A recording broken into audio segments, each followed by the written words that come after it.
David. Well, thank you, Mr. Chairman, and thank you for introducing this hearing, which is now, as you said, under the new rules. You know, it's sort of the old school, the old rules of the new rules, the new rules of the old rules. These were rules that were here all along. And yet, here we go again. We're going to say that they're new because we like the packaging. I've never seen a majority so amazed with packaging in all my life. You know why? Because they can't sell what's inside. They can't sell the product. So they just keep packaging it differently. You know, I think we should call, I agree with my chairman, I think we should call this for what it is. It's just another simple oversight hearing. In fact, no, I think it's actually become this. It has become, let's read the Mueller report for audiobook. That's what we become. We had Mr. Mueller here. Had a long day of it. Judging by all accounts, it didn't go real well.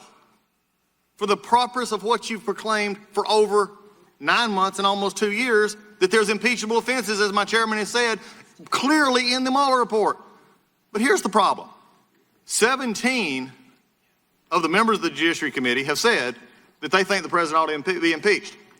So why are we still investigating it? 17, you get some more. The problem is you don't have the votes.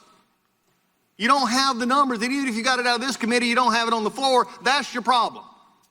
So the thing that we're going to do is we're going to drag this committee through oversight hearings, talking about things that have been talked about ad nauseum. We're going to talk about it. We're going to put filters up. We're going to say what it really is or really is not. While in all the things, we're going to try to imply that this president shouldn't be president.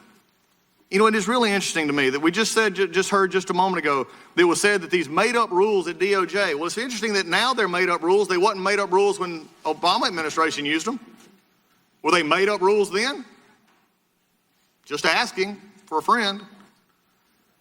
You know, this is amazing. As we come into this situation, the chairman also said that while we're doing this and stopping committees from searching into products like the immigration issue and foreign influence, I just want to remind everybody here watching and everybody here to see the show today, and also to remind the majority that they have complete jurisdiction over immigration.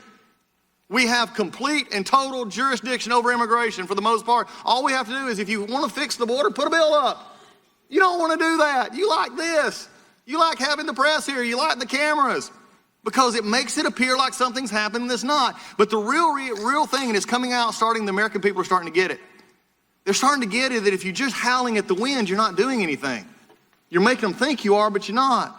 So don't bring to me immigration anymore that you want to deal with it. You just want to bring administration officials in here and yell at them because what you don't like is happening. And I agree, we need to fix it. Bring us a bill, bring my bill, bring your bill, but do something about it. Quit talking about it. Foreign influence. The only real thing we all agree on in the Mueller report was foreign influence from Russia, but yet where's the bill? Where's the bill? Where's Waldo? Where's the bill? We don't do anything about it. We like to talk about it because we think it makes the president look bad. Because that's the implication we've been giving for 2 years. Unfortunately, we also don't really want information in this committee either. If we did, we'd work like the Intel Committee had done. You know, we've had that issue before. They actually work with witnesses to get them to come in. Mr. Lewandowski, I believe, said he would come without a subpoena, but yet we subpoenaed him anyway. Because it looks, as I was told earlier this year, from the chairman's perspective, a subpoena is a start of a dialogue. Not according to Black's Law Dictionary, but who cares? We're just the Judiciary Committee. This is the problem we're having. This committee does not want to interview Don McGahn behind closed doors. They want him in front of everybody. They want to do this out front. They don't try to actually get information. That's what real oversight is. Real oversight is trying to get information. But we don't do that. I understand it's tough making a promise and not keeping it. I understand. All of us in this room can relate to a time when we made a promise and we couldn't keep it. My majority made a promise. We'll impeach him. We'll investigate him. For most of them, it happened in November 2016 because they couldn't believe that Donald Trump won. And they still can't get over it today. So what do? We have public hearings, lots of flashbulbs, embarrassing the president, not gathering facts, not investigating, not doing oversight. This is certainly not being fair, but we like to issue subpoenas. We're setting a world record at that. 40 times faster than the previous chairman. But we don't want any answers because we're not willing to engage in dialogue to get information from folks.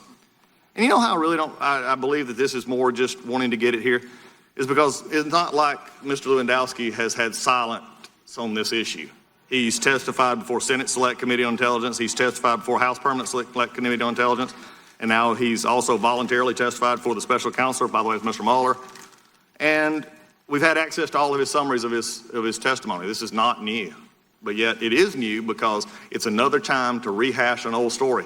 You know, this is the fall. This is when the ABC and NBC and all the broadcast folks, they bring out their new shows. This isn't the summer rerun season. We should get into something new, but I just want to show you one last thing before I turn it back over and, you know, we'll get the popcorn and the show going. The Judiciary Committee is the Judiciary Committee for a reason. It's because we oversee the court system. And for any person who has actually been here, and actually an attorney in this room who's actually appeared before a judge is pretty stickler for rules. And I just want to point out something. It may be trivial, and I know some will laugh and some won't care, but for some of us it does matter. The subpoena today for Mr. Lewandowski and the others said 10 a.m. this morning. This just shows you how impulsive and poorly designed this entire sort of faux impeachment charade we're doing. The subpoena is not even properly. The subpoenas were here for all three to compel them at 10 o'clock this morning, but today's hearing's at 1, not 10. The witnesses lack appropriate notice for the hearing today. That's a simple, basic subpoena issue. But we're the Judiciary Committee. I can understand this, and no offense, natural resources, I can understand if they get it wrong. Or transportation. I don't understand how judiciary gets this wrong. The chairman wants to hold people in contempt for not showing up. Try to enforce this in court. Because there's no extra letter. There's no clarification of time. And when I was given a subpoena for my client to appear in court, what time do you appear in court? Whenever you feel like it? No, at the time it says. Unless the court or the officer giving the subpoena says differently. The chairman's only option for success here is to issue, well, we could do this, I guess, because we've wasted enough time on other things. We reissue new subpoenas with a new date, new time, and hold a new hearing. There's probably a date somewhere in October we haven't filled up with this mess somewhere. So with this, here we go. Mr. Chairman, there's so much that we could actually do together. There's so much. But as long as we don't have time, we'll continue with rerun season. Popcorn still tastes good. I don't know why we do this. Except maybe we just have maybe a deficiency of flashbulbs.